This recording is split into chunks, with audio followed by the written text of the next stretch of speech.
Hello, everybody, and welcome to the PHLY Eagles post-game show presented by Bet365. Download the Bet365 app and use code PHLY365 when you sign up. Whatever the moment, it's never ordinary at Bet365. And we are here in Studio A. Bo Wulf, Super Bowl champion Vinny Curry, Jamie Lynch, Fran Duffy, to talk about an impressive 24-19 win for the Philadelphia Eagles against the Baltimore Ravens. We're going to hear from Nick Sirianni in a little bit. We're going to hear from Zack Baun live in Baltimore. We want to hear from you, the fans, to talk about this very impressive Eagles team that has now won 10 games in a row. And on an afternoon when they were without Brandon Graham, they were without Devontae Smith, they were without Darius Slay.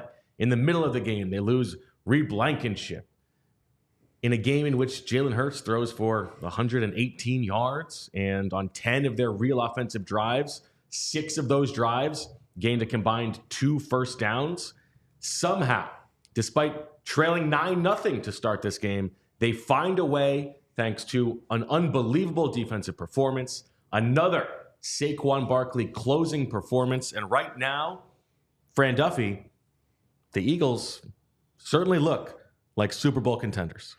Yeah, I mean, we felt that if they were able to come out and win this game with all the things that you just laid out, from an injury standpoint, from a talent deficit standpoint, the Eagles were able to come out and handle business against one of the best teams in the NFL, and they were able to do it on their own terms. They came out and they were able to assert themselves on the ground. They played excellent defense. They basically shut the Ravens out in the second half. They made things as difficult as we've seen for Lamar Jackson really over the course of this entire season. This is a guy that was one of the top MVP candidates coming into this game. They did an outstanding job of taking the top off of this pass game and really limiting them, and again, making them earn every single blade of grass. Really an excellent job. They shut down Derrick Henry for the majority of this game. Really great job by this Eagles defense. And then certainly offensively, being efficient, not turning the football over. It was a great performance on both sides of the ball.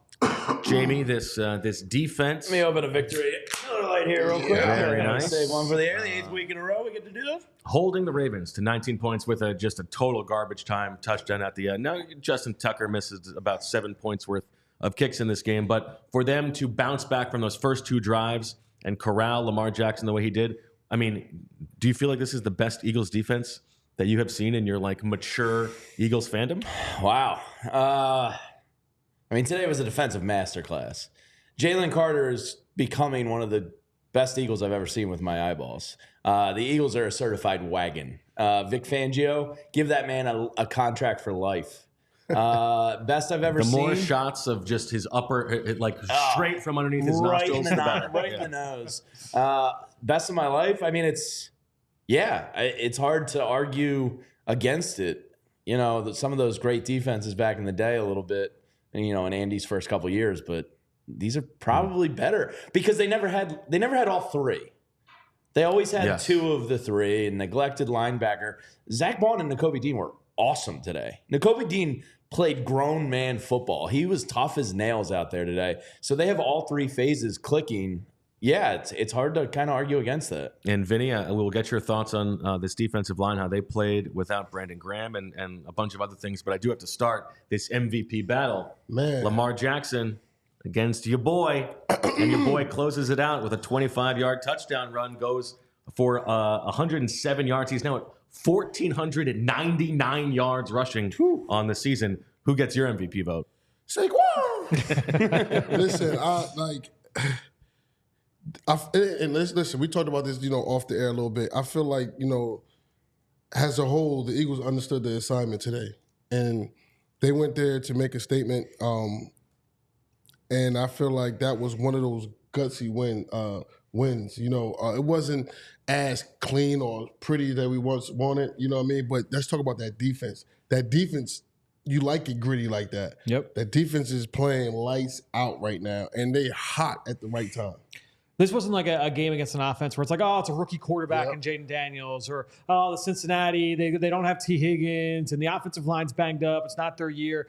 I mean, this offense was on a historic pace. They were doing outstanding work both in the run game and the pass game. Number 1 in explosive play, number 1 in DVOA, number 1 in EPA per play, number 1 in red zone, number 1 in third down. I mean, this offense was number 1 in basically every category. And to stop them, to do what they did against the run, to do what they did against the pass, you can't say enough about what this Eagles defense did here in this football game. You talked about it. The Ravens coming into this game, number one offense in the league by all the advanced metrics. And if you just stack up all their performances this season, they get a little bump from that last drive, which, by the way, I mean, the missed call on the Milton Williams hold there, blatant on the hold. long Lamar Jackson. There was like 132 missed holding. I mean, calls you saw that was wild. Jeez. But so you take that into account. It's their third worst performance of the season by success rate. It's their fourth worst performance of the season by EPA per drive. By points per drive, it's the second worst. By yards per play, it's the worst performance of the season. Just 5.2 yards per play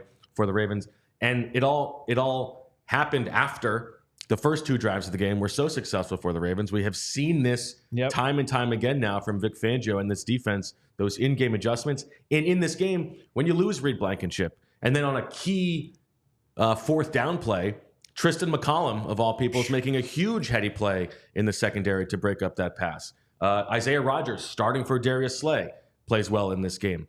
Quinyon Mitchell leaves for a little bit, and Keely Ringo comes back.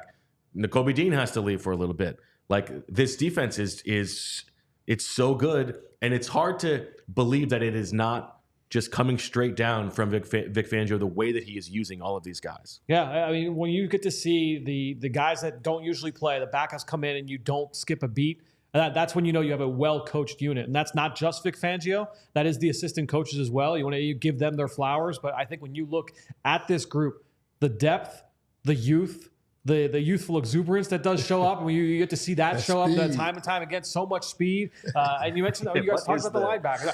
The Cooper it was DeJean awesome, like just so seeing the good. whole group do that on the sideline afterwards. But I think when you just see this group continue to excel and kind of gain confidence, it's just fun to see that come out on plays like that one, where like Cooper, like I don't know what that celebration was, but those guys all kind of rally around and are like, yeah, we're gonna make this a thing. I hope they do it next week too. Most of the credit goes to the coaches, but on that like play that we're talking about, Cooper DeJean with one of the most textbook tackles ever, and Quinyon Mitchell earlier when he blew Mark Andrews up. That's a play that Mark Andrews was thinking about for the rest of the game. Right. Anytime he turns a corner, he's like, oh, Quinyon, perfect tackle, shoulder right into the hip. And Mark Andrews is going to be feeling that one. So, like, you see good coaching at every level with this defense. It's unbelievable. And now, to hold him under 100 yards rushing. Yeah. That deserves another one of these. Oh my God, I'm so happy for this defense. I'm so happy for this defense, because where we thought was looking a little shaky, he heard the voices. You know, and he got guys in great positions to make plays, and guys are executing at a high level. Vinny, you said that the Eagles, the offensive staff, like understood the assignment. Like defensively, you're the defensive line. You're going in. You got to corral Lamar Jackson. You got to handle Derrick Henry. You see Nolan Smith flying around every single play. Josh Sweat, Milton Williams played a season high, probably career high in snaps here in this football game. Jalen Carter played with his hair on fire. The whole group, you could see the way that they were challenged in this game, and you knew coming in that they took it seriously. Yes, they did. Yes, they did take it seriously. Milton Williams was all over the field today. I thought he had a really nice play. So coming into this game, back to your point about the hold, the Ravens had the most offensive holding penalties in the NFL. Yes, a big penalty disparity in this game, which we can get to. Eagles had 8 penalties. Ravens had 4, and a bunch of them coming at the end. But I want to talk to you about the defensive line, Vinny, because with no Brandon Graham, like how is this group gonna spread the snaps? How are they gonna get pressure? And they won the battle at the line of scrimmage in this game, and they did not really rotate. They just played those 3 guys. Yeah. Now this may not be updated until the very end, but according to True Media, 59 snaps on defense for the game. Josh Sweat, 38 snaps. Jalen Hunt, 34 snaps. And Nolan Smith, 46 snaps. And Nolan Smith in particular was all over the place in this game and had a key sack. I felt like as the game got on, he got faster. Yeah. You know, you see him, bending the edge, applying pressure, and then let's give Hunt got a half a sack today, man. He got his first on the board, one. baby. Congratulations getting on the board. And I thought he did a phenomenal job. I thought he held his own. I thought, he was a big part of today's success. Jalen Carter played every snap again, Bo. Jeez. And Milton only played 31 snaps. Oh, no. So Jalen Carter played every snap before coming off the field in the final play. So he played 70 of 71. Okay. So he played every snap. He basically played every snap. Milton Williams team high 5 pressures on 26 rushes, a 19% pressure rate. Wow. All of them came in one-on-one. So that speaks to Jalen Carter drawing those double teams and creating those opportunities for the guys up front. Jalen Carter was he's a force.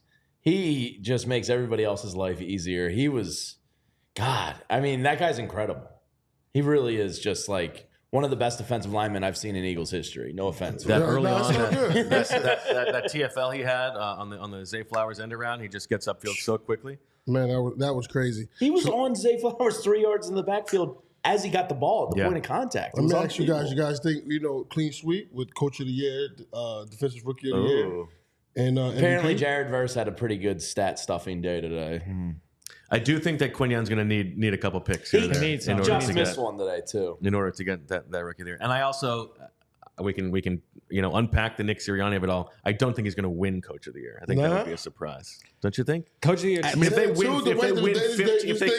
they close the season winning 15 in a row, then maybe. Yeah, Coach of the Year typically goes to like the plucky team that no one expected to be here, and they're they like the Dan Quinn in Washington kind of situation, right? Like that's McDonald, typically who gets it. O'Connell was if a good one. strong. But if you win 15 straight to close the year, it's tough to argue with. It's wild. They've won 10 games in a row, and this game is so interesting because so many things go against them in this game. Now, yes, they do get the Justin Tucker missed kicks, which Eagles fans are not accustomed to. But the penalty disparity, huge in this game. 3 Ravens fumbles that the Eagles do not recover. AJ Brown doesn't get a target in the entire second half of this game. That's despite going for 66 yards in the first half. As we talked about, Jalen Hurts, not a super productive game passing the ball. But Fran, I do think that this game, the key play of it to me, that sort of paved the way for that eventual Saquon touchdown, was they have not moved the ball in the second half. Yeah.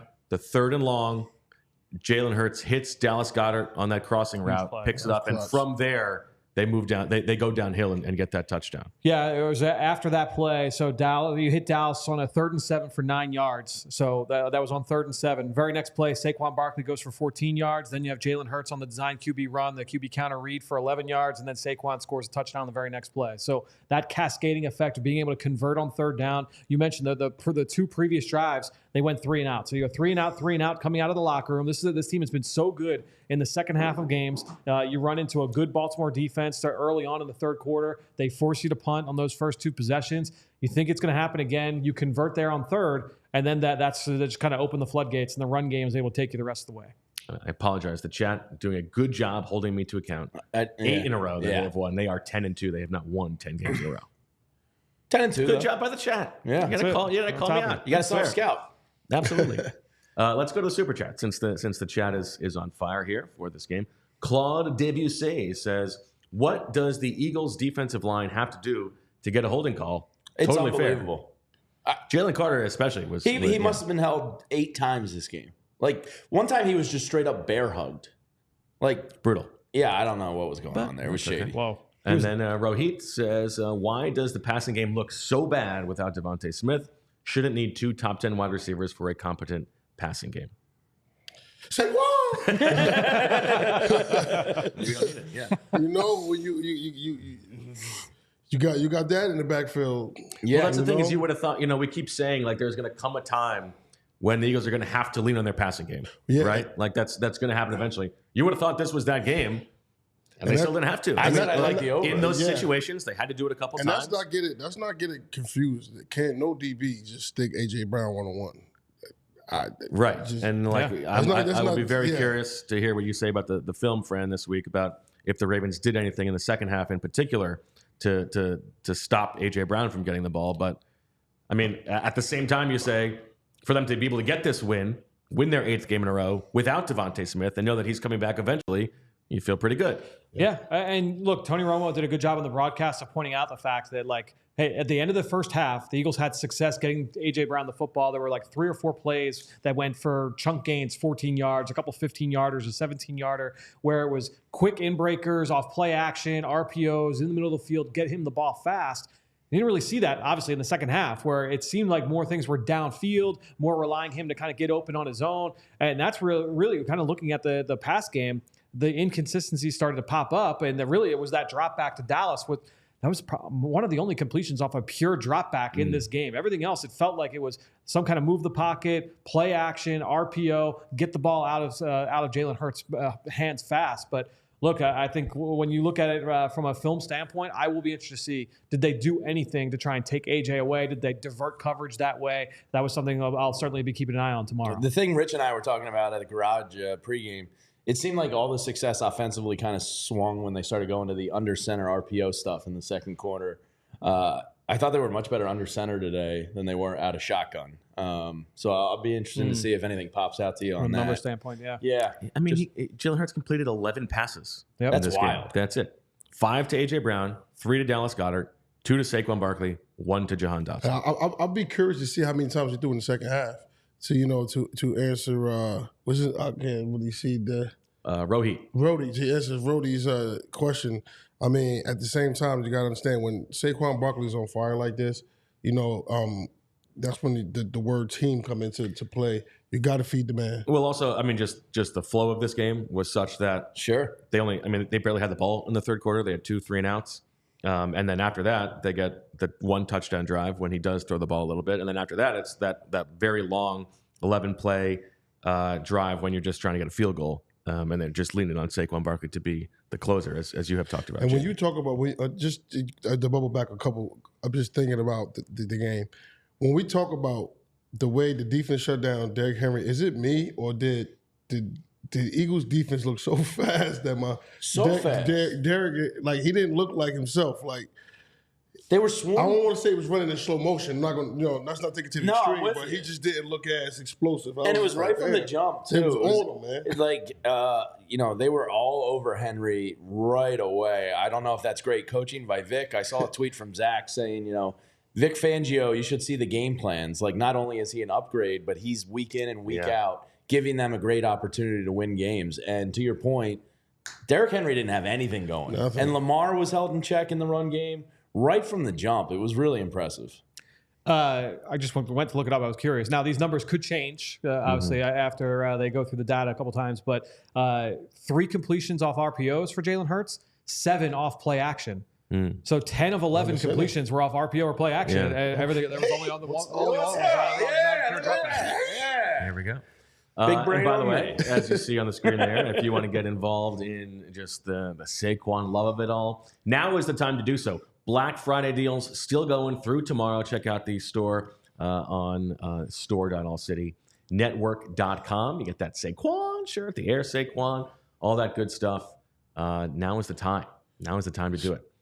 John also has a super chat who says, I will super chat 5 for every Vinny Saquon within reason. I bought the t-shirt and signed up as a diehard. So we appreciate the support. John, trying to just we gotta drain have this the guy's whole bank account. Philadelphia in that t-shirt, man. We're trying to get the man to win the MVP. We got a campaign now. Come on, super chat. Somebody's Black gotta do Friday sale. Saquon. Is 2,000 yards enough? Like, if he doesn't break the record and he gets to 2,000. And the Eagles, look, their schedule's kind of cake here. If they're let's say 13 or 14 win team, and he's at 2,000 yards. It's hard to argue. I guess we're really cheering against Josh Allen. Allen. Josh Allen. Then we're gonna need t-shirts that say Mr. 2000. Like the Bernie Mac, Mr. 3. Yeah. I think when Saquon gets on the podium to accept the award, he's got to thank you first, Vinny. I mean, you've been leading the campaign since week 1. Telling you, man. Let's get them shirts moving, though. All right, we're going to hear from Nick Sirianni and Zach Berman and all that stuff in just a little bit. But first, a word from our sponsors. We will start. You saw Jamie crack one already. And when you're enjoying an 8-game winning streak, a 10-game winning streak, whatever it is, the best way to do it is by sucking them back with your buddies. That's right. We're talking about Miller Lite because a lot has changed over the years. But one thing that hasn't is the great taste of Miller Lite. Another thing that hasn't changed is that it's less filling. So what is the best thing about the original light beer? Well, Miller Lite sparked the debate in 1975, and we still haven't settled it. But the good news is you don't have to choose. You get both with Miller Lite. So if you have to sprint up 7 flights of stairs just to get to your studio and you need a little break on like the 4th landing, how about a little Miller Lite? Why not? Gives you the liquid courage you need to finish that climb. Miller Lite is where it's at. Miller Lite keeps it simple, undebatable quality, great taste, only 96 calories. It's the beer that strips away everything you don't need and holds on to what matters most. A light beer that tastes like beer, less filling, and only 96 calories. The original light beer since 1975. You don't have to choose what's best. Miller Lite has great taste and is less filling. Tastes like Miller time. To get Miller Lite delivered right to your door, visit MillerLite.com/PHLY Birds, or you can find it pretty much anywhere that sells beer. Celebrate responsibly. Miller Brewing Company, Milwaukee, Wisconsin. 96 calories per 12 ounces, fewer calories and carbs than premium regular beer. Well, winter is no longer coming. It is here, and that means sickness is also burying itself behind it. So make sure you're stopping into your local Rite Aid today and talking to your pharmacist about how you can help protect yourself against pneumonia. Adults 50 and older are now eligible for the vaccine. It was previously 65 and older, but the CDC has lowered the age recommendations to 50 plus. And millions of people get pneumonia every year, according to the CDC. It's a respiratory illness, and in fall and winter, the germs that cause respiratory disease typically spread more in the community. So now is a great time to get vaccinated and help yourself stay healthy. Some people who get pneumonia have mild symptoms, but others experience serious complications. It's usually no cost with insurance at your Rite Aid. So getting vaccinated is easy. Just walk into your local Rite Aid or schedule online at riteaid.com. And unsure of what vaccines you may need, just ask your pharmacist for a personal recommendation. So stop by your local Rite Aid today. I'd like to take 1 minute just to shout out a player who I don't believe that we have discussed a single time during this 10-game, 8-game winning streak. Should we guess? Sure. Offense and defense. Neither. Braden Mann. Braden Mann. Or Braden Mann, Know his excuse name. me. Braden Mann. 2 big punts in this game, down it inside the 5-yard line. Yeah. I mean, the one certainly. There was a long time where like Eagles fans could not stop complaining about the punter. Braden Mann's settled it down. He's done a nice job. I mean, the one set them up for the field position to flip the field. Yes. That got them the ball back in plus territory, set up the first touchdown drive. Yes. Yeah, special teams I was just on want it to give him a today. little shout out. Yeah. I like that. Good to show him some love. He's been good. 12th game of the season. We haven't mentioned him once. Well, I think it was like week 6 or 7 when I didn't realize he does a lot of the kickoffs. I think he also came up. Oh, there we go. Yeah. I was like, wait, who the hell is this guy doing kickoffs? Shout out to Braden. That's how much I pay attention to kickoffs. Super chat from Brian, who says, why What do up, they Brian? keep running Avonte Maddox out there each week?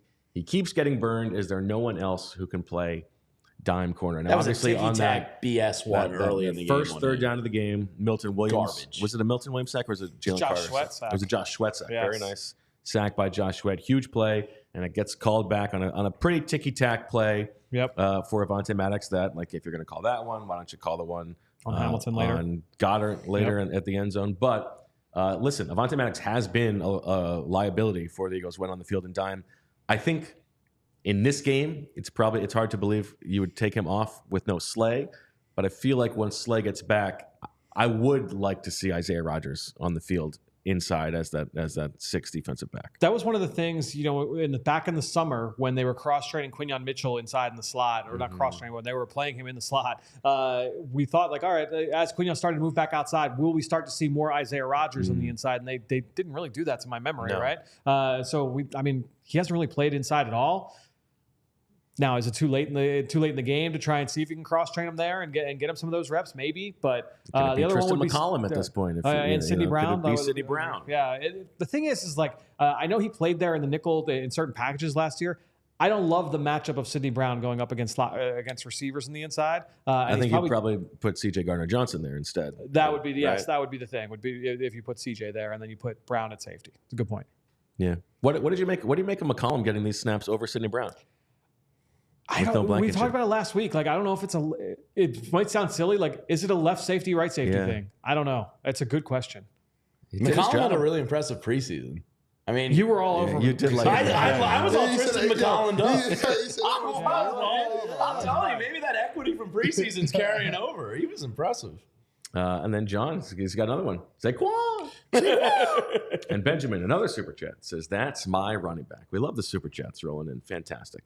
Vinny, back to the defense, because they were not rotating. They had Charles Harris in this game. I don't believe that Charles Harris played a snap, at least I don't think so. when it mattered. And so they're just rotating those 3 guys. We didn't even see a ton of Zack Baun as a defensive end. I think we saw a couple snaps where it was Milton Williams out there in those heavy As a packages. true DN, yeah. But Jalen Hunt, this is the biggest game of his career. Yeah. The stakes of the game, but also, he's one of 3 guys playing on the edge. You like what you see from Jalen Hunt? Absolutely, man. He rose up to the occasion, and as Birds fans, that's all we ask for, you to play hard and rise up to the occasion. Do you know what I mean? Don't tuck your tail when in a hard game or this type of game or this type of environment approaches. So to see him go out there and rise to the occasion, I know that the boys just happy for him. If I don't want to put the cart ahead of the horse here, but if this kid ends up becoming a player, I mean, what a Still, I want to call it a steal, but a safety converted to Just defensive out of end. nowhere. And you know what? He doesn't look like that, right? Like he's got a pro NFL body. he Oh, looks like he definitely do. belongs. Yo, And that's he's a big usually dude. all you can Big ask dude, for yeah. from the first couple games. When he told me, he was like, "Yeah, man, I used to play safety." What? I thought he was messing with me, man. Like, ain't no way. Sounds bro. like me. Yeah. I used to play safety. Man. It's like- Jalen Hunt. I used to play safety. Sounds like Bo trying to be Kirk Cousins. Yeah, that's my white guy voice. Yeah, it's like the Chappelle bit. Man, but yeah, Well, I did go to Cornell. I like we don't really see player development no more, and I like the way he's developing. I like the way Wash and him is developing him, man. And today it showed. Well, and you talk about player development and a guy in the same system. I know we already talked about him, but Nolan Smith, the jump from year 1 to year 2 for him, even from like the summer to right now for Nolan. Remember, Nolan Smith was getting serious run in the 4th preseason game or the 3rd preseason game this year. Like he's been awesome. But And you he's gotta all admit, over the place. That was my guy on defense too. You do I like told you Nolan guys. Smith, I said he was going to make the biggest jump. Yep. And I went to. I actually got to see them in 2 practices, and I was just like, "Oh yeah, he got it. He got it. It's about to click for him." And then to have 2 of your best friends out there with him, it makes some things a lot easier. One of them getting double teamed, so you're going to get a 1-on-1, and you got Nakobe Dean playing out of his mind, so that helps. How do you feel about the no gloves though for Nolan? That's old school, man. That's, you know who else you did?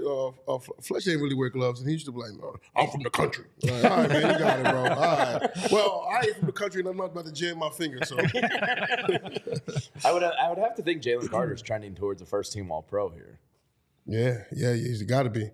I mean, Dexter Lawrence is Problem is, unbelievable. like the actual sack numbers are not crazy because he gets so much attention. And he gets held on every other play. Yeah, that won't get you an All-Pro though. Is the only thing. Yeah. It's tough. Yeah. I think you need about 6. I don't think he. I think there's a good case that he deserves one of those 2 spots, Right. but I don't know that he's going to get it. Yeah, I think it'll be tough this year. It's one of those like, it follows. So then the reputation gets him in next year. So I was also impressed with, you saw that opening drive. It was the first or second drive where there was the long completion to Zay Flowers, right? And the thing you always hear about when you prepare for Lamar Jackson is like you got to play 2 snaps, right? You got to play the initial snap, and then you got to play him running around and sticking in coverage. I know, Jamie, you brought up that crazy stat of like Lamar Jackson was 24-1 or whatever it is against NFC teams. Yeah. Because those guys don't see him, and like just as this game goes on, they don't get beat by those second reaction plays. Really, it was like it's just so impressive, the defense. Yeah, this game, Rich mentioned it in the pregame show. He was kind of, I forget what the term he used, but he was like, you're going to have to deal with some Lamar Jackson beatdown plays and just be able to get up and respond immediately after it, because those are inevitable. It's going to happen. He pulled out 2 or 3 today where you're just like, damn, Lamar, but they got right back up and they responded. They didn't like sink in and pout. They answered, right after the play. And this defense and Vic Fangio really, it's unbelievable. And again, against we can't. I know we've already talked about it, but we can't ignore the fact that this offense, again, bar none, The best in the league this year. Most big was plays. being measuring out as Derrick one of the best Henry. offenses in recent memory. Outstanding offense, run game, pass game, and they were able to limit them the way they did today. Cooper a couple picked players. Derrick Henry up and slammed him into the turf. Yeah. Like, what the hell? That doesn't happen. Rookies I don't refuse do to do it, by the way. Derrick I'm not doing it. Henry. We got a GIF online, and Fran's the only one not doing it. And Lamar missed a couple throws. There was like the open Isaiah Likely one. There was a Mark Andrews one he missed, but I'm really the one that could have almost changed the game was that one to Nelson. Finelli, yep. Yeah, that one. Saved by the sideline and the ground. Yeah, that was Avante again. Yeah. Yeah. He had about a couple steps. And Zay Flowers, I follow him because nobody cares, but I have him on my fantasy team, so I follow him week to week. Big humble brag there. But he's explosive as hell. Like, when you get him in the open field, so kudos to the secondary, too. We talked about the linebackers, the defensive line, but the secondary did some really nice tackling today, too. It was just all three phases of the defense were complete. It was one clip on there that was shown during the game. The communication in the secondary was awesome. It's, man, this defense. And again, on that play, like for Tristan McCollum, who's played 15 snaps all year on defense, to come in and be able to execute that way, speaks to the coaching. By the way, really weird quote from John Harbaugh regarding Deontay Johnson and lack of playing time. He said, "I'm going to have to look into that and find out what happened." Yikes. I mean, he just doesn't want to give an answer, right? Yeah. I'm sure it was about because Bateman got hurt. Bateman left the game, so it's like, I think he saw the sign doing this. Can't throw that way. You talked about so Derrick Henry, 19 carries for 82 yards, 4.3 yards a carry, and I think there were like 3 big runs. Didn't feel like 82 yards. I think it was 3 of 7 or more, but I'm not sure. We'll find out for Swooper. But like the physicality that this group plays with, they don't miss tackles, but also the speed that you talked about, Vinny. Like aesthetically, it's just such a fun defense to watch. I feel like ever since we talked about how many tackles they was missing, and that was that 4 weeks ago. It was the end of the bye. Yeah. And then I told y'all, we talked about, if they can get the missed tackles down to single digit, man, them guys is playing fast, and to see them swarm in on Derrick Henry today was amazing. And they're the youngest defense in the league, if I'm not mistaken. Something like that. If you factor in the snaps played, yeah, I believe so. All right, let's go to Nick Sirianni. I know he hyped in Baltimore. But what broke was we got through the interior of it with the way we blocked it. We had Jordan on that one pulling. He did a good job getting through. We sealed it off on the front side. And then you have 2 receivers. When plays break for big ones, there's receivers doing something good on that, like Covey last week against L.A. getting the block. AJ had a good block last week against L.A. And then this was Jahan and Paris running off, which is something that is not like when you run off and now the running back can run to space instead of them getting a block there. So that's something we talk about a lot. So Paris and Jahan run off. Saquon can run away from the pursuit from the inside with his speed, and then those guys finish blocks over there. So that's just good team football. Really good job. Really proud of those guys. I always get excited when guys run off. That's something we always talk about, and it was cool to go congratulate. I got a little bit of a warning for going down too far, but when those guys make plays like that, of making plays, and Saquon's going to get all the credit for that play as he should, but it started with the offensive line and finished with the receivers. To be down 9 and rebound and recover, what did you make of that today? Yeah, we're a resilient team, but 9 in the first quarter. A lot of football left to play. So, resilient team, done a lot of different things. We were a determined team. I think that was noticeable all week of how determined this football team is. When there could be distractions with holidays, and Thanksgiving's a great holiday, but it's still a distraction in our eyes at the beginning. We enjoy the rest of the day, but they were so locked into that. And then it could be a distraction of coming back from an afternoon off. But these guys didn't miss a beat. That really shows you the leadership of this football team, of just being locked in and being hungry, being humble. And this was a good win for us. It's a good football team that we just played with a lot of good players. Can't tell you how much respect I have for their coaches, their coaching staff, both sides of the football, special teams wise, everything. Coach Harbaugh is a great coach. Obviously, he's been a great coach in this league for a long time. And so that was a challenge, and that's a good win for us to go home with. Along those lines, I guess, what did you learn about the defense in a matchup like this against that Ravens offense? Tough, physical. We showed some clips of us against Derrick Henry in 2022. Because obviously he's a big-time player with a great offensive line. And so we had some good runs. There's no doubt. But we just kept coming and were resilient. Effort to the football. They were very determined to show how physical we were. You could see Chauncey coming up and laying some hits on there that were really finishing off hits legally. And we got good pressure. And obviously Lamar is such a good football player. Was able to get out of some things, but we had some good consistent pressure against a good offensive line with our defensive line. And so it was muddy. We forced them to go the long way, and they had some explosives, and that's going to happen against a good team, and especially against a quarterback like Lamar. But made them go the long way, which was huge, and so that's what you saw there with our defense today. The sequence of punting on 4th and 2, pinning them back, forcing the 3 and out, going down the score. What did that do for the game, you feel? I think it's just so critical of the things that we talk about all the time. We spend so much time on plus 50 punting. We show it. We talk about it so much. We show all the ones from college in the week. We show all the ones from the NFL in the week because we know how critical it is if you can back a team up and you can get a stop. That usually equals points. And so it was a great, Braden, they didn't catch their balls and we caught ours. That's a big deal. Like that's like high school football. That's something I learned from my brother so long ago of just catch the punt, right? And our guys caught the punt. Covey did a great job of coming up on some punts that were short and caught them.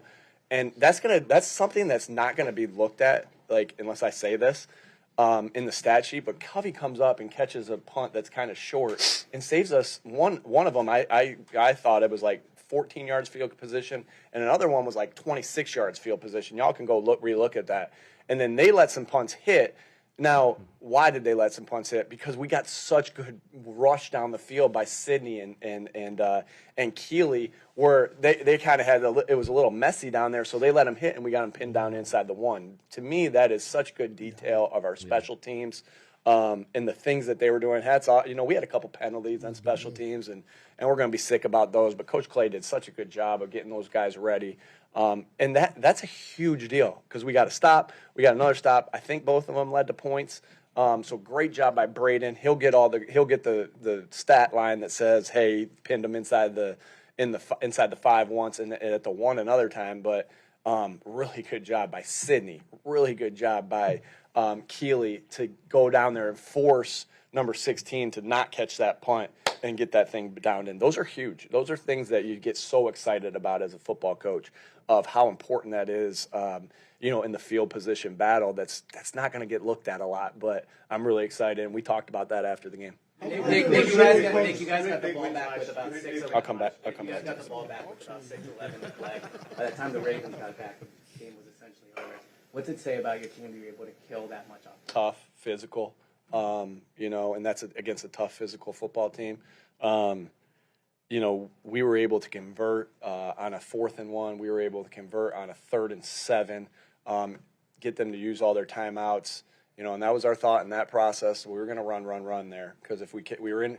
At first, we weren't in field goal range. We got ourselves into field goal range when we got that first down, or we got that first good run by Saquon. So great job by the offensive line because in those scenarios, it's going to be really muddy because they're gonna load the box. They're going to try to do different things. And so good job by Kellen calling it there of the runs that he called in those scenarios, and good job by our guys executing. And then Saquon hits a crease, and it gets us the first down. We get to a 4th and 1. What happened on the 3rd and 1 gave me a lot of confidence to go for it on the 4th and 1. And so good job there of those guys getting that push off the ball and that first quarterback sneak. Now that was a full yard. I thought we kind of got it there. They didn't give us a spot, and it's hard to see. And it gave me the confidence to go for it on the second one. As I was debating it, because that is a debatable one. Because you debate that and say, man, we go up 12 points. That's a big deal. Now they can't drive. Get a field goal, get an onside kick, or get a stop, and now be able to beat you on the last one. So the guys that gave me a lot of confidence is Chauncey's like, just trust us. We'll stop them if we don't get it. And then Devontae's like, I love when Devontae tells me to just go for it. We're going to get that quarterback sneak. Devontae has nothing to do with us getting the quarterback sneak, even when he's on the field. But he's like, Coach, go for it. And you know what? That I love that about our team, that they have confidence in each other. I have confidence in them. They have confidence in each other. And that's not, again, that goes back to, that's not blind faith. That's faith based off of, results of what we've done.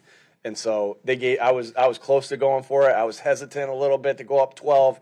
And then Devontae and Chauncey kind of nudged me over the edge right there to go for it. Good job by our offensive line. And Lane looks over at me, signals first down, gives me a thumbs up. Man, we got a tough offensive line. We got a tough defensive line. We got a tough football team.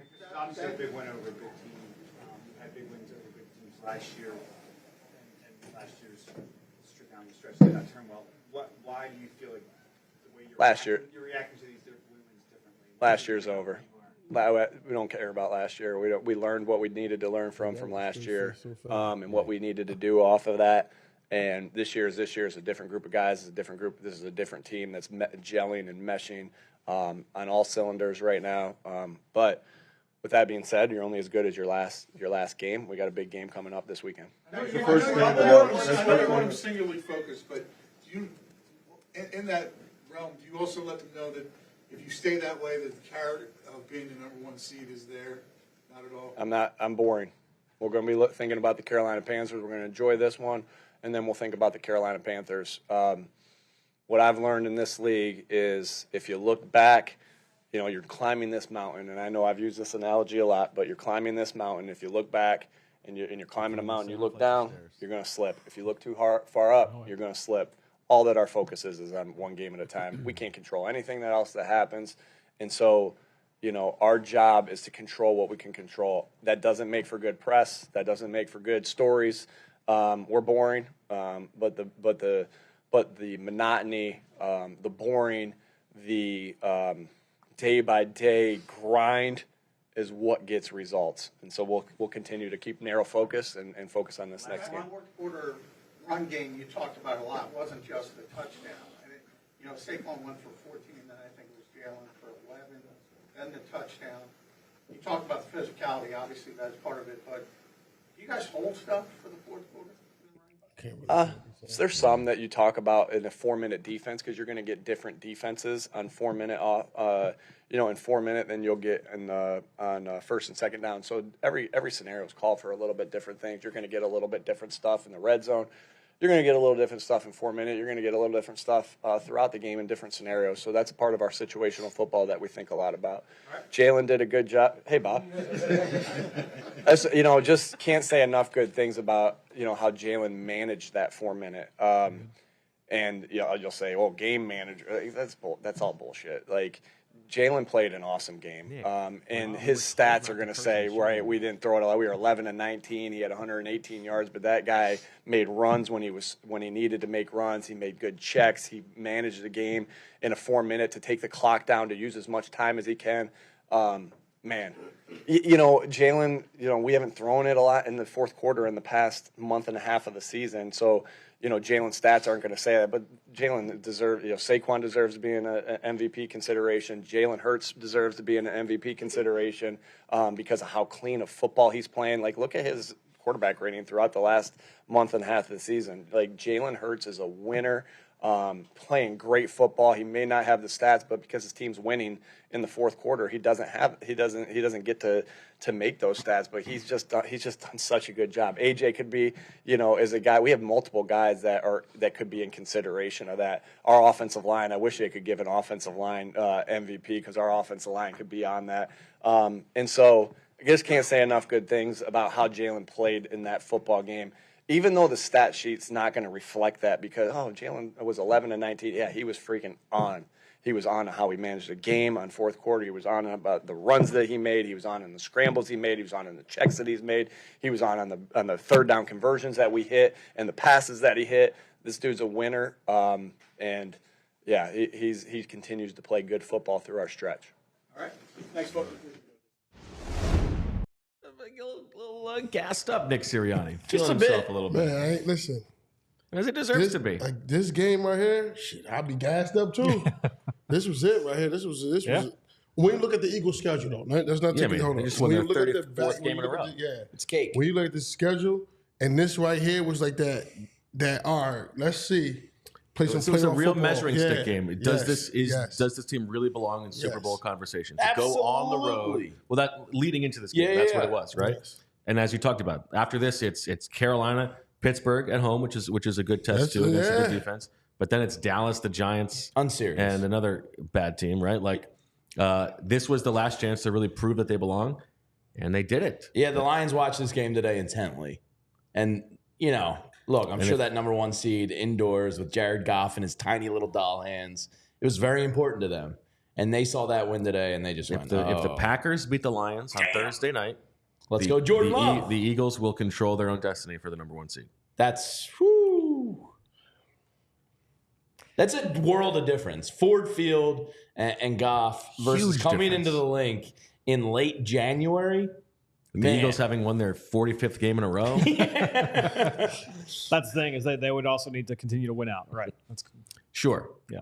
But then it evens things up. Correct. Because otherwise the tiebreakers don't go their way. It's that Packers game that makes a big difference. And they have to play the Vikings and the Bears still. Like that NFC North. The Niners as well. Yeah, and I know the Bears kind of suck, but you saw what they did on Thanksgiving. They can still hang in a game and give you a battle. So that NFC North is a slugfest right now. So kind of feel kind of good about their chances to get this 1 seed. With this being a measuring stick game, though, Vinny, is that something that in the locker room that you felt like players, maybe not in the locker room, but maybe at night, 2 or 3 you guys at dinner, you guys talk about that? Absolutely. Yeah. Absolutely. Especially, with all the MVP talks, and listen, like you said, they're the number 1 offense in football. Yep.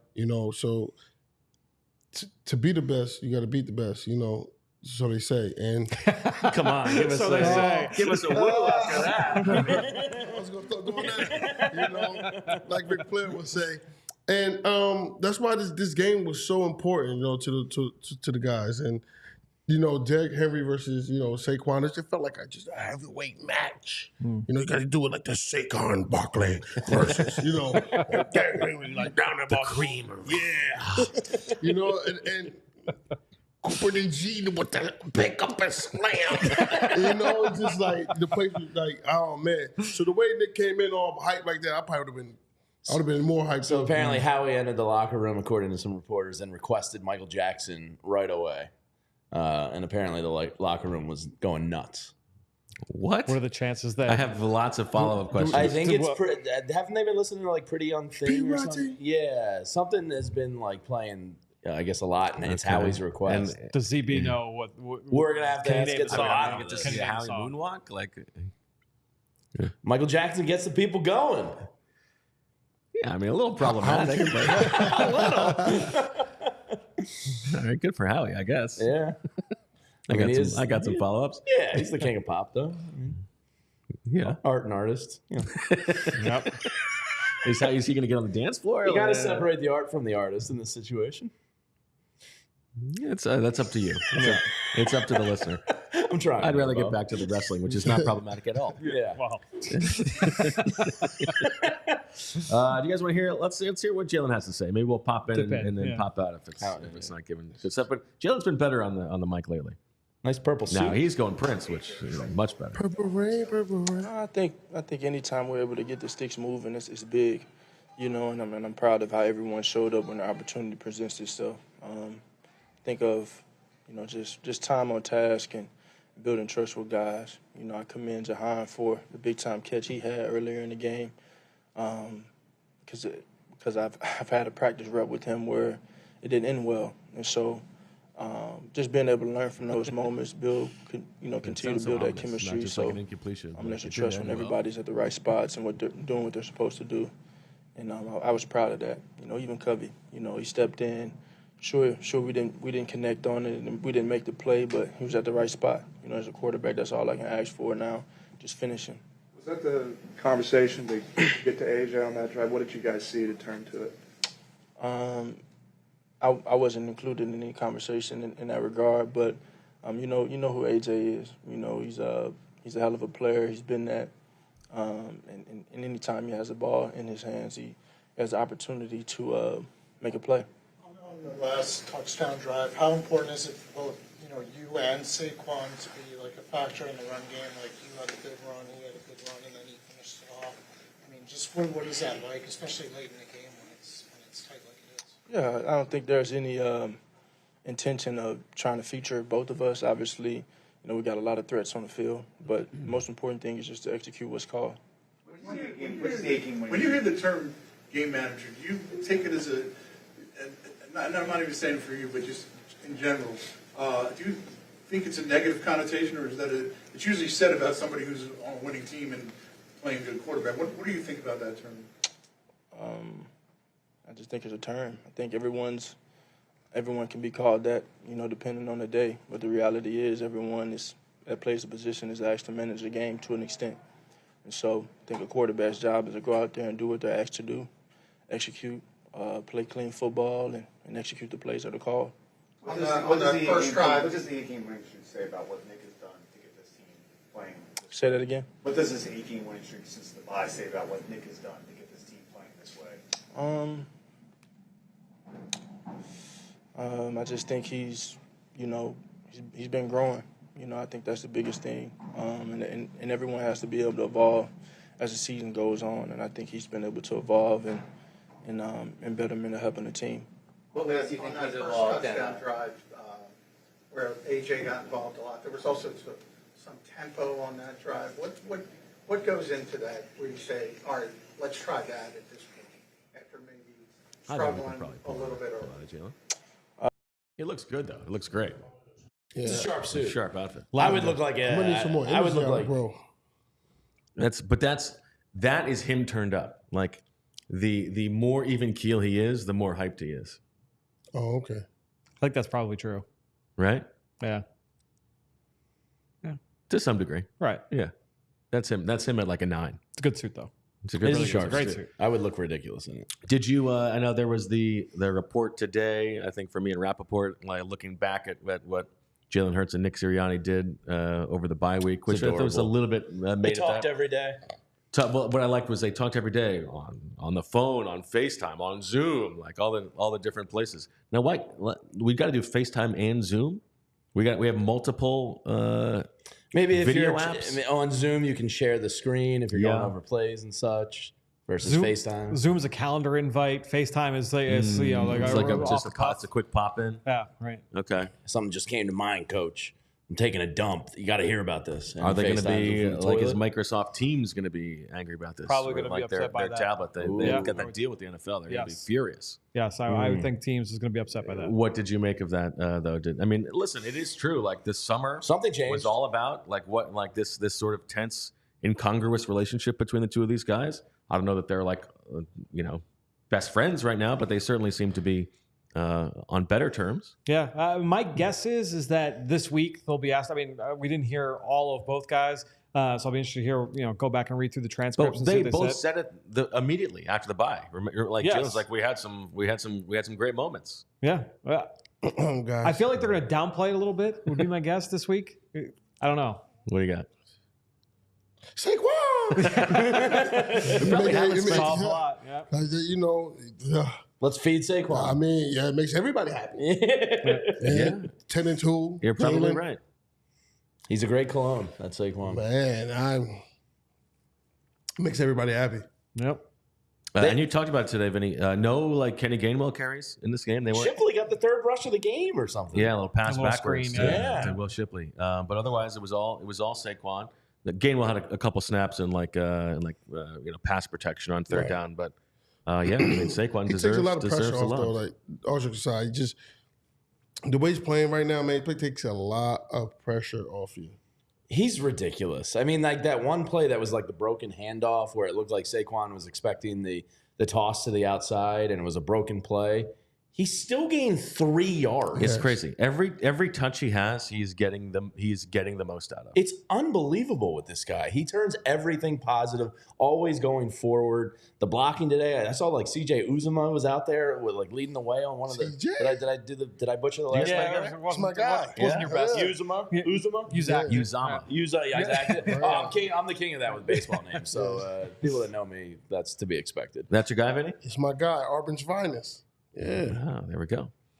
Some more super chats. Troy says the time is now to buy tickets to New Orleans. Let's go, Birds. Saquon. Also, thank you, Justin Tucker. How different do you think this game would have been if Justin Tucker had made his kicks? A lot different. At least 7 points difference. So, crazy stat from Bill Barnwell that he blue skied out earlier, not X'd. Justin Tucker missed as many or more kicks today than he did in years 2012, 2013, 2016, 17, 19, or 21. All today. He's broken. He's missed 8 field goals this year. He's missing extra points. This was a guy that was automatic. The extra point, yeah. Yeah, something's, I don't know, something between but the ears. But the flow of this game, I mean, so let's see. It would have been, now, I like the sliding doors of it in football especially is so silly to me because good Cameron Diaz like you never know what the play calls are going to be. But specifically in this game, even if he had made those field goals, it's still a tight game. The Eagles are still they're still driving on offense. It might have been a little bit tighter at the end of the game, but I don't know that I don't know that I look at his missed field goals as the difference in this game. It was a 12-14 game on both missed field goals. The Eagles promptly went 3 and out on both of those missed field goals. Right. So it's not like they got a bunch of points on short fields afterwards. Right. Yeah, it's obviously it changes the scope of the game. I'm being earnest with this. I think that the holding call on Milton Williams probably gets called on that final play on the Lamar Jackson scramble. And also like it's that drive itself is so different. Yes. So like you don't even not that you don't count that touchdown, but yes, that the scope of that is much different if that's a tighter game. More super chats from James Alexander III. We say James says we have the real MVP, Vinny Curry. Damn right. John Tanag, Saquon. Off to watch the Niners lose in the snow. Let's go Niners. Real time with Prince Blue says Kellen Moore has Covey and Shipley in fantasy. WTF? I mean, if he does, he's not doing well. Yeah. But that was desperate. And then real time also says, Fran, what is the deal with the first 15 plays? Why can the Eagles still not do anything on their opening possessions? We talked about it a little bit. It is wild. Yeah, it's very strange. If I knew, I obviously would have I'd have a better answer for it. But I think, look, at the end of the day, middling. What's that? Sirianni's middling too much with those first 15? I think they're like they get a bit and they can't get off the bit. You got to respect them committing to a bit. Look, there is when you go into every season, there is an assistant coach on the staff who is in charge of every little area of situational football, right? So there's a coach that's quote unquote in charge of the third down game plan, in charge of the red zone game plan, in charge of putting together the opening script. And so everybody who's involved with that, if it's been the same set of coaches, like, considering that maybe there's a possibility that Nick Sirianni made a change at some point this season, at any point. But look, either way, the results have been the same. We talked about it at halftime too. I mean, look, there is something to be said for the things that they do in the opening couple drives. Maybe they're not geared towards trying to create big plays, and it's more what the information that they're getting out of it. If you're an optimist, you're leaning into that. They're not trying to score. Instead, it seems like their number one objective is to learn a little bit about the defense. Yes, the way that they're playing, and they're trying some of these new things. They're learning, they're processing. There must be a way to do both, to serve both masters there, but. I mean, you hand off to Saquon Barkley. He gets a first down on the first carry of the game, and then he doesn't get it again, and neither does A.J. Brown. You go Paris Campbell, Will Shipley, Britton Covey. That doesn't seem like the best process for scoring points. The first 3 drives all started with a Saquon run that went for like 2 or 3 yards. And then it was pass to end it, and it was 4 and out, 3 and out, 3 and out, 4 and out, all 4 ending in punts. I mean, they had 10 real drives in this game. Yep. And on 6 of those drives, they did nothing. They had a combined 2 first downs on those 6 drives. It was the first 4 drives, and then the 2 drives off the missed field goals, and then they scored all the others. The 2 first drives in the second half. Yep. But they made the most out of those other 4 drives. They got 24 points. Yeah. Would you like your weekly Quinyon Mitchell stat porn? I mean, I'm getting ready for that laptop to raise a couple inches. All right, here we go. Ready? Jared Verse apparently had a game. Quinyon Mitchell tonight, 4 targets, 2 receptions for 4 yards, 0 touchdowns, 2 forced incompletions. Guys, is very impressive. Yeah. It's part of the the weekly occurrence. I have to. Yeah, you got to get it in. I got to get it in. Absolutely. So there is Quinyon again. Q. Vinny, the one thing that Nick was talking about last week was making sure that the team avoids smelling themselves a little bit. Hearing the positive press clippings like this is a Super Bowl contender, not getting ahead of themselves in the building, staying on their process. How tough is that to do? No, listen, you got to stay the course. It's still the National Football League any given Sunday. So now we're talking about all this. Now, once we get on Carolina, we talk about trap games. You know, that's just, you know, it's the Bryce Young's let your guard playing down. a little better. Yeah, and you let your guard down. Hey. This is a big weekend for the bit. women of Philadelphia. We'll get to that later. Dave Canales is coming to town. It's a whole thing. It's very horny. Do we ask Sherelle Parker to like make a curfew for the city, or do we call on the women of Philadelphia to do their part? Shut down the app. I don't know which way to go. Different conversation. All for Julia's pants. We'll fill you in after the show, Vinny. Yeah. He's looking at us like, what's going on? What's going on He's got a great book out there if you want to read it. Yeah, we'll save that for later in the week as we get to the Panthers preview. But I do think, listen, I think this is, you talk about the things that make Nick Sirianni a good coach, like the getting the pulse of the team on these situations when we know what happened at the end of the season last year. Yep. Like this is what it's all about is making sure that everybody does stick to the process and not get ahead of themselves. There was a play that jumped out to me tonight that showed me how much they're bought into Nick Sirianni. It was when the Eagles had their big lead. What were they up? Was it 13 or 14? Whatever it was towards the end of the game. Jalen Carter made a tackle 12 yards downfield. Yes. And the game was over. Yeah, the game was over. Yeah. Yes. It was out of hand, and Jalen Carter was busting his ass 12 yards downfield. And that's well played every snap of the game. I was just going to say that. Yep. Like, that tells me... Against Lamar Jackson, who like makes you play longer as a defensive lineman. If your star players are doing that... just three guys rotating the whole game. They're all bought in if your stars are doing that. With the game over... I agree with that. Like, I think that's a lot of credit to Nick Sirianni. Obviously, Jalen Carter. Oh, damn. Come on, Fran. One time, Fran. Come on, Fran! All right. That's it, though. That's fine. We can calculate. You two live forever. We're going to hear from Zack Baun in just a minute, but before that, let's hear from our sponsors. We don't want no fake marks listening to this show. We only want true marks. That's where TrueMark Financial Credit Union comes in. We all know how hard it is to win without proper coaching. We've just been talking about how important coaching is. Well, if you've got kids, TrueMark has the ultimate playbook for teaching financial responsibility with a free Greenlight account. The Greenlight app is changing the game, helping kids and teens learn how to earn, save, and spend wisely. They can set up savings goals, track their spending, and even get an allowance, all right there in the Greenlight app. And here's the really cool part. Each kid gets their own debit card so they can make purchases and learn real-world money skills while you stay in control from your phone. You get peace of mind, and they get the freedom to make smart decisions with their money. It's like coaching your kid through their very own financial game. And for TrueMark Financial members, it's free. That's right. With the holidays right around the corner, now is the perfect time to introduce your kids to Greenlight. Get signed up today. Visit TrueMark.com/Greenlight for more information. That's TrueMark.com/Greenlight, all one word. And if you're like me at the home, my wife and I are always talking about that next project we want to do on the house.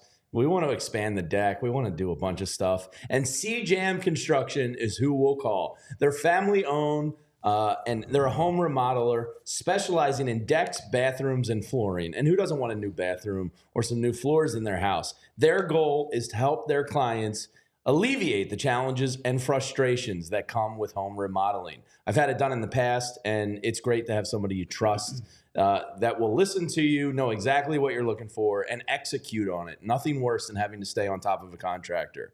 And they're doing a giveaway benefiting CHOP, the Children's Hospital of Philadelphia, right now through December 20th. They're having an online raffle for a chance to win a Yeti cooler and a Kelly Green Saquon Barkley jersey. That would be a kick-ass gift for anybody this holiday season. And all proceeds from the raffle are going to the CHOP online toy drive. So it's going to a great cause. Raffle tickets are $10 a piece, and there's no limit to the amount a person can donate in one shot. The winner will be announced on December 21st, and people can enter by going to cjamconstruction.com.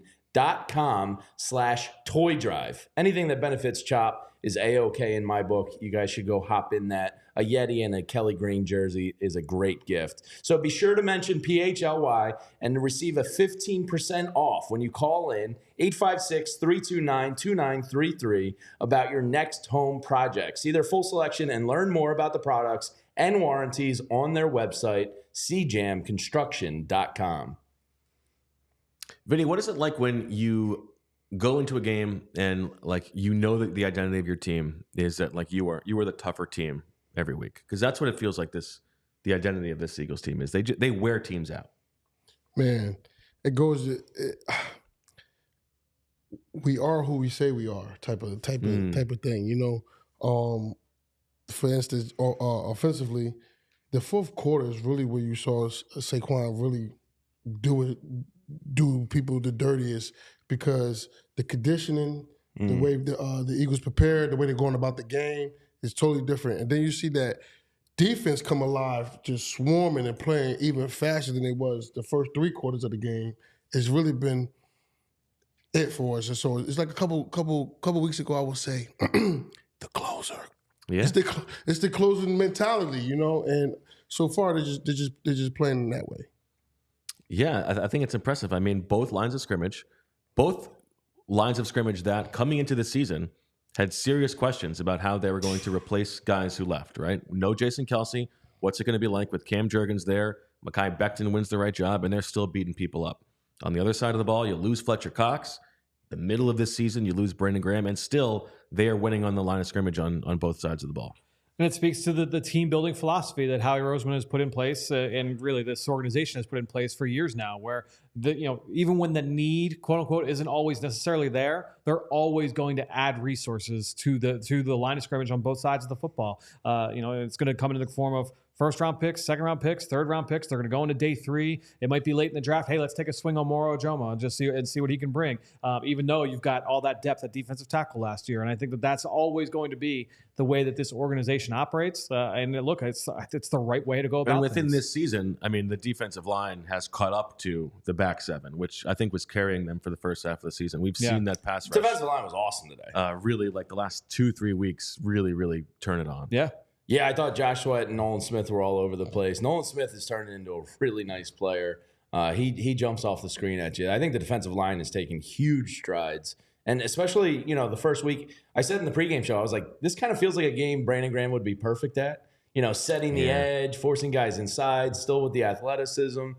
And I don't want to say they didn't miss him, because obviously you miss a guy like BG, but they didn't skip a beat. Oh, he was on that sideline going crazy. Yeah. Oh, yeah. He was right out there with Cooper. McCollum. I'm like, damn, that sounds like BG coming to the TV. Yeah. And by the way, on your point about Saquon being the closer, your buddy Shield, or our buddy Shield, I should say, friend of the program, tweets out, sometimes, Saquon Barkley with an NFL best 481 rushing yards and 6 touchdowns in the fourth quarter of games this season.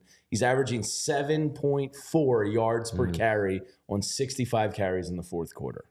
That's nasty work. It's also, I mean, those are the times when oftentimes they know that you're going to try to run the ball. Sure. And he's being that efficient. It's almost more really of a credit impressive to the offensive line than Saquon. I don't want to take anything away from Saquon because he's a freak, but the offensive line is allowing, they're taking advantage of a beat up and tired defensive line. And I think if you asked the Eagles when they signed Saquon Barkley, what was the number one reason they thought it was worth paying that much money for a running back? Line. It was to be able to salt games away in the fourth quarter, because they didn't feel like they did a good enough job with that last season. Valid. And that's exactly what they're getting. The closer. Pretty impressive. The closer. All right, we're going to hear from Mr. Berman in just a little bit. Do you think you can get Zach to do that? No, 0 chance. 0? Oh, I don't think 0 chance. I think he could be talked into it. Over remotely? Yeah. In the press box? At chance. M&T Bank Stadium. Though. I think there's a shot. Listen, he's done a lot of things on this post-game show over the last few weeks. I don't think you can get him to do that in this one. Challenge accepted. Challenge accepted. I don't think he's going to challenge. Yeah, challenge accepted. I think we can make that happen. Hopefully he didn't listen to that. Yeah, hopefully he's not there just yet. All right, good. A super chat from Julia who says, "Pineapple waves, pineapple ocean." What do we think that is? Oh, she meant to say regarding, I thought it was a response to the Canales thing, and it was like a pineapple. Well, pineapple's the official sign of an orgy. Julia says, regarding holding on Jalen Carter, what can or do teams do to help get more calls? I imagine they have brought this up behind the scenes, but it obviously hasn't worked. What else can they do to address it? And I think like that, there was a lot of like pregame lobbying going on from Nick Sirianni to the refs about stuff like this.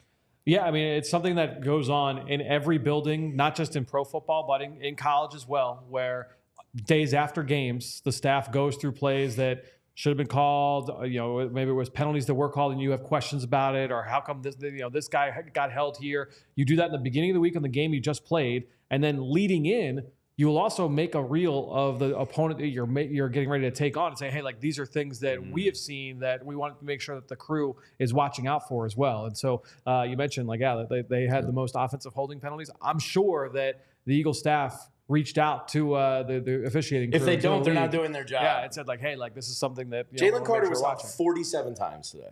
They could not contain him. Yeah, it's no different than like the illegal man downfield with the Eagles offense. That's what I was going to say. RPO. Yes. Like opposing defenses are going to be pointing that and say like, hey, like watch out for them doing this, and that's going to pop up. Yeah, I was interested about the adjudication of the illegal man downfield on the 1st and 10 with Jalen Hurts when they you get the 5-yard penalty when he was throwing it out of bounds. Right. It was a good decision for him to throw it out of bounds because otherwise he's getting sacked for. What wouldn't you rather take 1st and 15 rather than 2nd and 10? Well, they took it. They did take 1st. Yeah, I'm saying it was kind of a smart offense? play by Jalen. Because even if he doesn't throw it away, he gets sacked there. Then it's 15 or whatever. He was 5 yards dead. Yeah. So I mean, it was for a smart play. He absolutely had to take that penalty. Yeah, it was smart. Rich and I were talking about that. We were like, wow, what a hell of a play by Jalen there. Yeah, smart guy. Smart guy. Sharp suit. I go back to that. I know we talked about it already, but and I was just going through the playlist of it. You talked about like they go 3 and out the first 2 drives of the second half. One of them after a Tucker missed field goal. Both after both because the Ravens had the ball first. Then like they are we going to be able to get something going on offense? The first third down they faced, 3rd and 6, they finally hit that crosser to Dallas Goedert, and once they get that, things go downhill. I think that was sort of like the play of the game to me. Yeah, I think that to me, look, when you're in a game like this one where it's good on good, 2 great teams going head to head. You're not. I know there's people in the chat like complaining, like, "Oh, this should have been a bigger win. This team can't blow anybody out." Like, insanity that this debate's going on in the chat. We live in a society. But when you have a game like this, it's going to come down to 4 or 5 plays, right? Like at the end of the day, and to me, that Dallas Goedert completion is certainly one of the pivot points of this football. I almost thought they should have been going to him more. Yeah, they were playing a one-on-one man coverage like all game. I felt like. I mean, the notion that this is like not an impressive enough win to me is just wild. Like, they go on the road against one of the best teams in football and get the win in a game in which they did not play their best. Like I think that's very impressive. All right, speaking of very impressive, we have the man himself, Zack Baun. And he's even got the streaks of light there in the background. Nice job, Zach. Looking sharp. Good to see you guys. It was a journey to get up here, but thrilled to be here. Interesting locker room after the game. In some ways, it's like every other big win during the past decade, and that Brandon Graham's there waiting for everyone to walk in and saying, you picked against us, and you picked against us, and you didn't believe us. But the reality is, and I'm sure you guys heard Nick Sirianni, a message that he had really was the message throughout the locker room was in terms of physicality, that all week long, and A.J. Brown said it, you have to be physical against the Ravens. You have to match their physicality. But really, you heard Nick say he wants to rephrase the question that the Ravens had to match their physicality. And that was a big point, being the physical team. Then the other big theme in this locker room was about the sacrifice of the week. Now, every team practices on Thanksgiving, right? But that was seen to be a talking point that a lot of players really clung on to. I don't know what it is about the framing here or the pixelation, but you almost look like AI right now. You look a little bit fake. That's the nicest thing you've ever said to him. Yeah, Zach wishes he could be uploaded. Think of all the are you referring to Allen Iverson or no? Oh, okay. Artificial intelligence. Yeah. Okay. Just trying to be intelligent, artificial or natural. Hey, Zach, what could you tell? What was that thing that Cooper DeJean did to celebrate that play he did? I asked Cooper DeJean, and can you show us? What, laughed. You couldn't see it clearly on the broadcast. What did he do? No, I can't show you. But you're the dancer. I've seen you at weddings before. Why yeah, not? I've seen you at weddings. I've seen you cut a rug. I've seen you cut a rug. I honestly, I got to watch the film.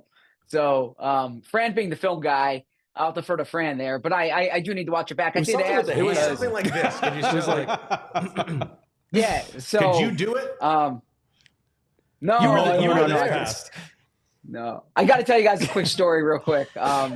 Bo's heard this story. So we were taking photos for PHLY the other day, in our PHLY gear, and Chris, your outstanding, social media guy, says, social media director says, why don't you guys do something funny in this shot? And I turned to Bo and I said, Bo, I don't want a Landon Donovan moment, where Landon Donovan's doing that weird Sports Illustrated cover.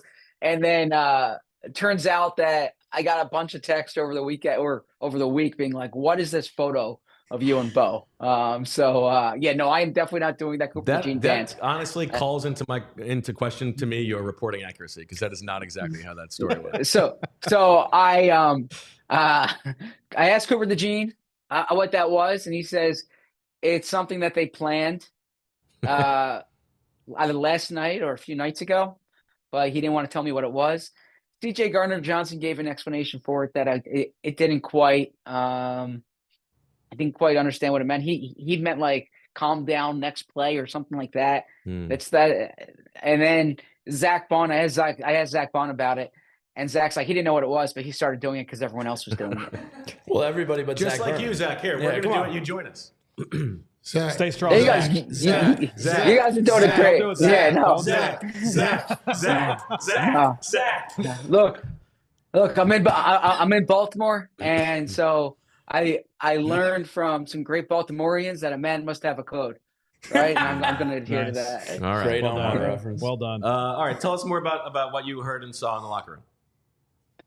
Yeah, it's really. I spoke to a lot of the defensive guys who really emphasized the physicality, the fact that early in games you're kind of feeling each other out. You want to see their first 15, and then after that, that's when things kind of start. That's when you settle down. I'm sure you guys heard Sirianni. I asked that Sirianni question about the sequence of Braden Mann pinning them back, the Eagles forcing a 3-and-out, and scoring there, because that came up in the locker room as a key to the game. And actually, what Nick said in the postgame press conference, I heard in the locker room, which was there was and perhaps it was because Nick made a point of it, but the fact that the Eagles fielded their punts and the Ravens didn't, they thought that was a little detail in this game that was critical, and they thought that really allowed them to pin it back. And look, in real time, I thought Nick should have gone for that 4th and 2 because from my perspective, you needed points in this game. I didn't think the defense would hold them to 1 touchdown through 59 minutes, right? But the fact that they pinned them back, they force 3-and-out, they get a short field, they go down and score. Everything changed from that point. Zack Baun made he made a point that the key to this game was making it a kicking game, right? And that third downs. I know Professor Selman. Well, it's different on defense, but a key here was the way they played on third downs, the way they played in the red zone, keeping the points off the board. Baltimore came into this game scoring 30 points a game, and the fact that they had 1 touchdown up until the final minute, they haven't gone an entire game this year with just 1 touchdown. Now that stat was kind of nullified by that score late in the game. But that was a big point of emphasis was third down, red zone, and really limiting the touchdowns there. The Lamar Jackson of it. Speaking to CJ Gardner-Johnson, he was pointing out the importance of being disciplined because he could beat you 2 different ways. He talked about the eyes and how important your eyes were in this game, and they really didn't get. There was that explosive to Zay Flowers. Mark Andrews made a few plays, but relative to what the Ravens have done, that was a big point of emphasis. So there was a lot of talk about the defense, there's a lot of talk about special teams as well. I'm curious, Zach.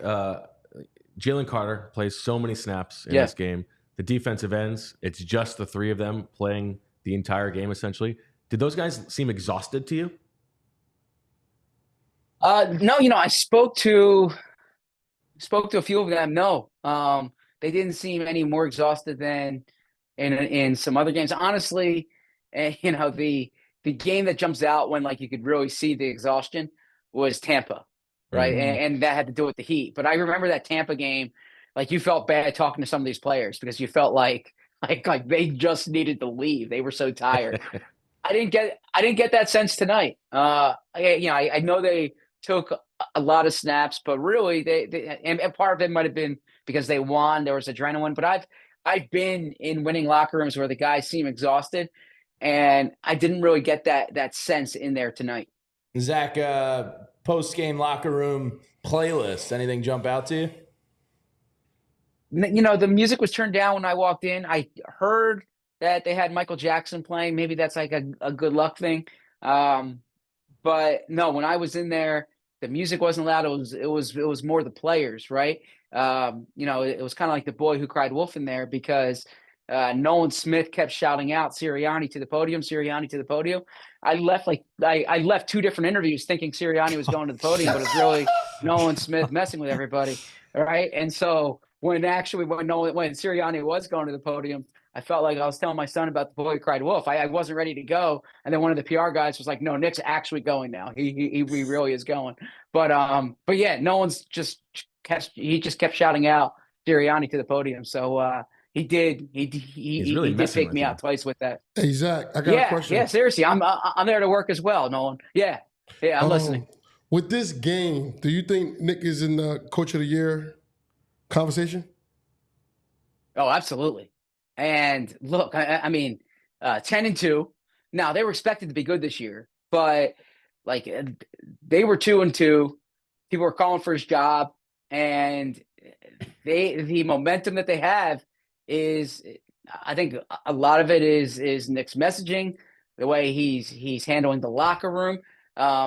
He's done a good job there. Now, typically that award goes more to like the surprise teams than the team that's expected to be good. And obviously, like I'm focused literally every single day of my life on the Eagles. So I might be close to the sun on this one. But you look like yeah, it. I mean, I think Nick's done an outstanding coaching job. And the reality is this, like, we'll see what happens. The Panthers are getting better. Steelers are a tough team. It's conceivable that the Eagles are 15-2, right? I mean, or 14-2 going into week 18.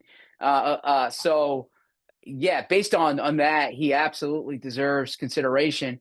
My guess is there are some other coaches who might push for that award, but look, if his name should be in that conversation. He has the highest winning percentage of any coach in the NFL.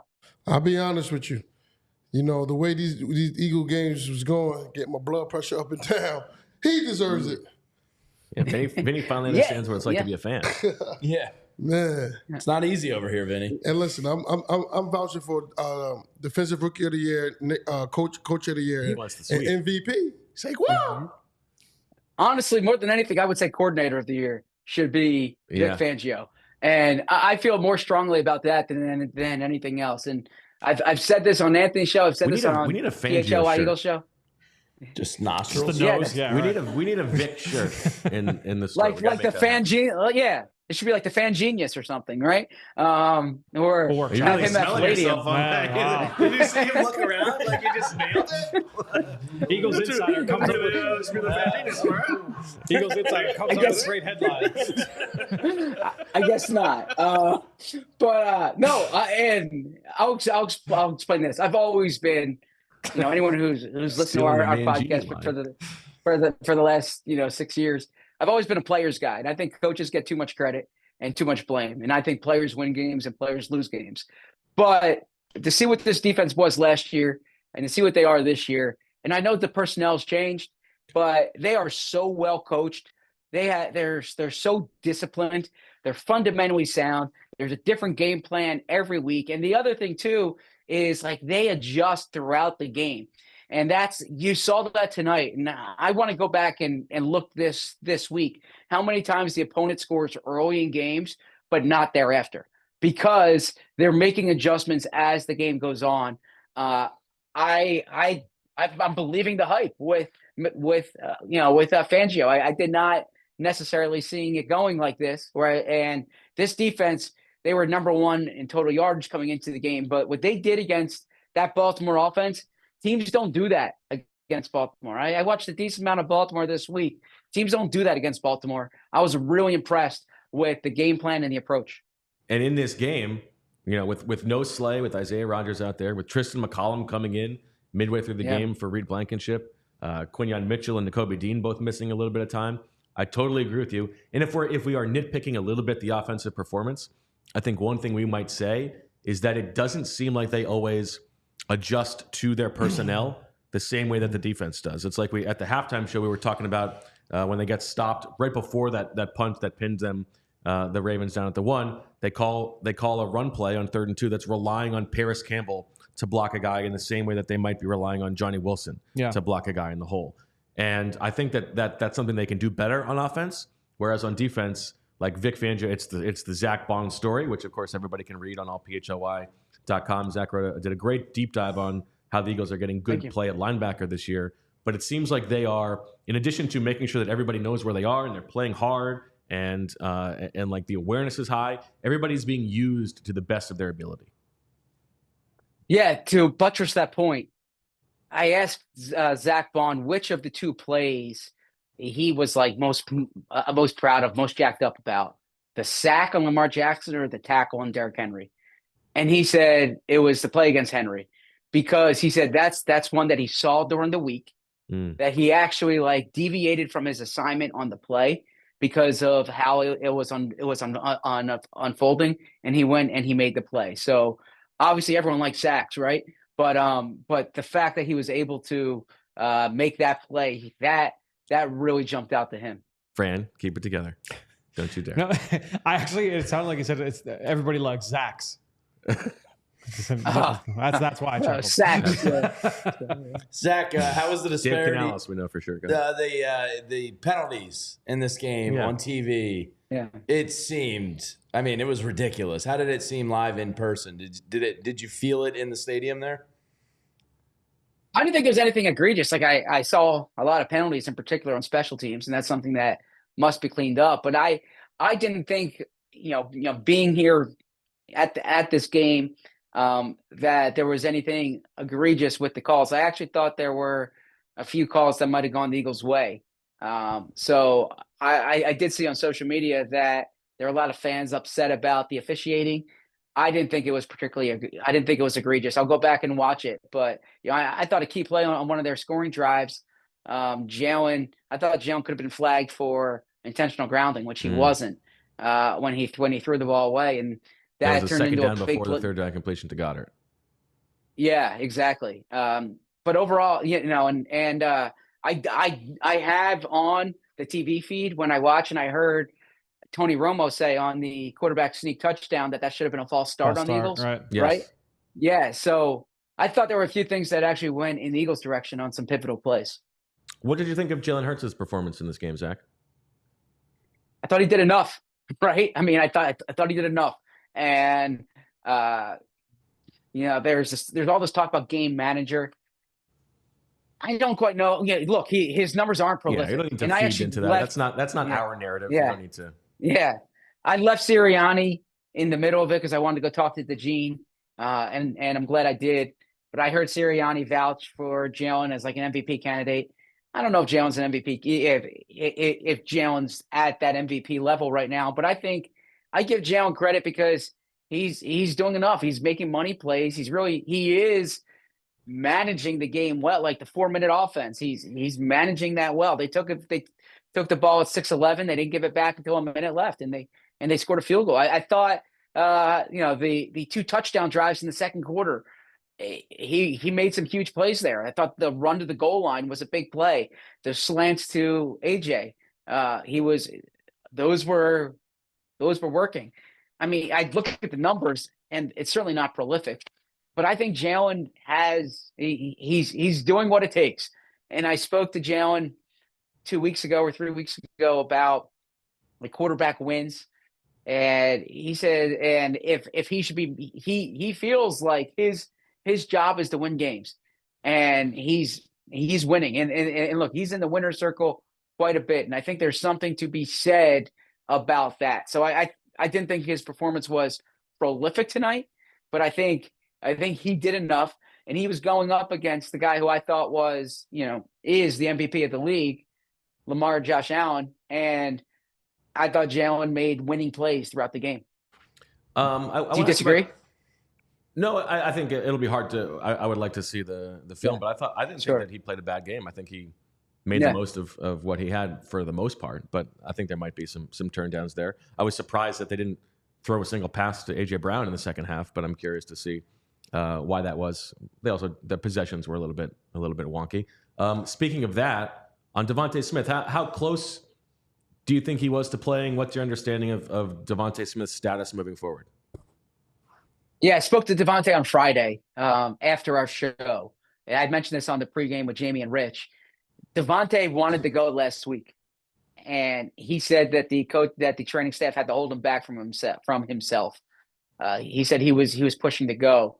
He really emphasized when I spoke to him Friday that this is out of his hands, and probably for good reason. Now, Jalen was an exercise science major at Alabama, and I point that out because he has like a really good understanding. And I heard this before, but then I asked him about this. He has a really good understanding about soft tissue injuries, and he said hamstrings in particular. He had a torn hamstring in college at Alabama, and he says he really knows specifics about that injury, certain treatments to do, certain things to stay away from. And so he actually consults with the training staff quite a bit about that particular injury. He was close in that he practiced this week. He warmed up before the game. That's more than he did last week. Last week he didn't travel.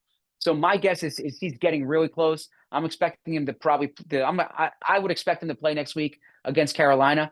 But I thought going into the game today, he wasn't going to be active. Gotcha. Zach, who did you think was the best Eagle on the field today? Great question. Jalen Carter was my answer. I thought like the most impactful. It's hard for me before I go back to look at the offensive line. I mean, Saquon did things against that rush defense that teams don't typically do. I'm of the opinion that AJ Brown's the best player on the field just about every week, right? I mean, I'm kind of with what Bo was saying earlier. There's my biggest critique of this offense is like there's no limit on the amount of times he can throw the ball to AJ Brown. I would just keep throwing it to him because good things tend to happen when he gets the ball. But in terms of most impactful today, I did think it was Jalen Carter. All right, Zach, I have one last thing for you. I'm gonna put you in a difficult position. Okay. I'm sorry to do this, but we got to do it. We have the pictures that you are embarrassed by from our photo shoot the other day. So the question for you now is, would you rather us show those pictures on the postgame show or do the Cooper DeJean? Well, the Cooper DeJean, I was on the other side. So I'll give you guys a good vantage point here. The Cooper DeJean play happened right in that corner over there. Okay. Yeah. I was sitting over here. I feel like John Madden. I'm worried he's going to do it and we're not going to see it. Yeah. So I actually, and I got to say, I love coming down to Baltimore. Great people in Baltimore, real good organization. But they changed the press box location this year. It used to be my favorite press box in the NFL. This in Tennessee, and they moved it to the corner, which is fine. Like I get it. That where it was before is very valuable for suites. Okay, but I think they built this press box expecting like every game to be against Cincinnati. I might have been sitting on E.J. Smith's lap during this game. Like it was E.J. Smith and Elliott Shore Parks. Like I was I mean, when I was in like the middle seat on Spirit Airways tonight, like it was that tight. And so So I did not. The Cooper DeJean play was in a corner. I saw, and then I saw the replay on the screen in front of me. I can't do that specifically what he did. I'll go back and watch the film. The reality is those photos that you mentioned, anyone who's watching this show 2 hours in, I imagine follows us on social media, has seen these photos. Chris is a wonderful, I love Chris. I love everyone in our office, but I don't know why that had to be our cover I think image. they're nice photos. I saw, Let me see this photo. All right. I thought overall the photos were nice. This is a lovely photo. It's a nice photo. It gives you the Christmas spirit holiday. It's just My brother and two me. buddies. This is the whole vibe of the show. It's enchanting. My wife actually didn't even realize. She's like, that doesn't even look like that. I don't know what's going on there. I don't know what's going on there. Yeah. That face is a Zach face looks that stressed out. yeah. Down this picture, bro. Zach, you're not gonna believe that we are frozen right now, and it was stuck on this picture. Oh, there we go. Yeah. Zach, you look so stressed out in the second one. I was. All that was going through my mind. All that was going through my mind was, look, I've spent 15 years building a career that I'm proud of, and then someone's going to go on and do a Google a Google search, and the first thing that's going to come up is a picture of like Bo hugging me and blowing a kiss at me, and I'm like, this is my career, right? Yo, bro, it's definitely a holiday card. Yes. The chat is calling for that to be the holiday. That's what my wife said. My wife said, "Are you guys going to send holiday cards?" There you go. Yeah, it's a great hoodie too, and there's some good deals on this hoodie right now. I mean, we're trying to absolutely move great deal on that hoodie. Yeah, great deal on that hoodie. Cyber Monday is tomorrow, and if you're not a diehard, you got to become a diehard. Fran Duffy's work is worthy alone of it. I was reading a Reddit. I was reading a forum this weekend of people debating whether they should be diehards, and what someone was saying in that forum was once they got Fran, like it became such a good deal, and I agree. What kind of forum is this? Yeah. I actually don't advise everyone to go look at it. I do research. I do research a lot of what people say about PHLY, All City, always looking for feedback. I had a great whether it's message boards, whether it's Reddit, you name it. I looked it up. Do you have a Google alert set for PHLY? No, I actively search though. I actively search. You didn't do this on Thursday, did you? Good question. No. Zach. No, Thursday night. No, Thursday night I was focusing on the article in the linebacker article. No, this was more Friday night, Saturday morning. This is not constructive. But no, shout out to loyal reader and listener and viewer Tim. I met up with Tim before the game, signed 2 books, and asked him how I can improve the show.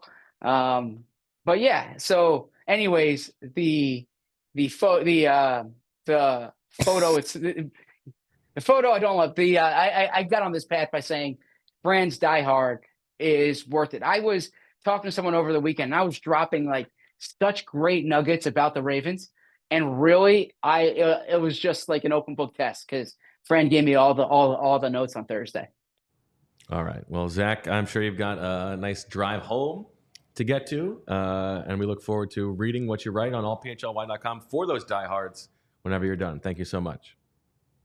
Appreciate it, guys. I'll see you this week. All right. Thank you, Zach. I was about to put him in the most impossible spot and say I'll donate $100 to Chop right now if you do it, but I didn't. I didn't want to put him in. Well, he's got a big charitable donation that has to come off his books. Oh yeah, this week that's going to date back to a draft night disagreement we had about Emmanuel Forbes. So we'll get to that later in the week on PHLY. I should have bet a turkey on that, by the way. I know you should have. Pat, is there any early swooper indications? Here? It looks like it's going to go to Bo. By the way, I don't know if you've realized. It was super close. No, the Jalen Hurts. The Jalen Hurts podcast link one went. That hit. I don't know if it hit. I think the chat says it's hit. I have to do the math. I think it's close. I think it might not hit. But it was either way, I think you got the win. Yeah, you got the win. All right. That'll do it for the PHLY Eagles postgame show, 24-19. What a performance! Let's get final thoughts. Vinny, Saquon, is that where are we going? MVP. I'm not gonna stop until I see a lot of the people in the chat. Cyber Monday, get that Saquon shirt. Please. Moving merch. What a pro. Jamie, Yeah, final it's going to be thoughts. a great day here at PHLY. I agree with Zach. Fran's notes alone is worth it. Keep your eyes peeled tomorrow. Cyber Monday, great deal. But my takeaway from the game is I would die for Vic Fangio, and Jalen Carter is a man possessed. Love it. You got your Temple pen over there. How are we feeling about the hire? Good hire. I like Casey Keeler. Bringing him in to be the Temple coach is a good move. But as far as this game, I mean, it's a measuring stick game coming in, and it was a measuring stick win. I think when you look at this game, this is one where it's 5 weeks from now, 6 weeks from now, you're preparing for a playoff matchup. This is one you reflect back on in terms of whether that's in-game week or mid-game as one of the hallmark victories of the season. And I know that there is the thought from some people in the chat, like what happens when they get into a shootout? I think you saw today, there may not be a shootout defense for this game. The doesn't defense allow is it. too good for that. They are super impressive, and they continue to answer everything that gets thrown their way. All right. That'll do it for the PHLY Eagles post-game show. We are live 2 o'clock all week ahead of the Panthers game on Sunday. We appreciate everybody for watching and listening live. We will talk to you tomorrow. For Julia and Chris and Vinny and Jamie and Fran and Zach, we thank you for watching and listening. We'll talk to you tomorrow. And as always, we love you. We all silly like the mayor.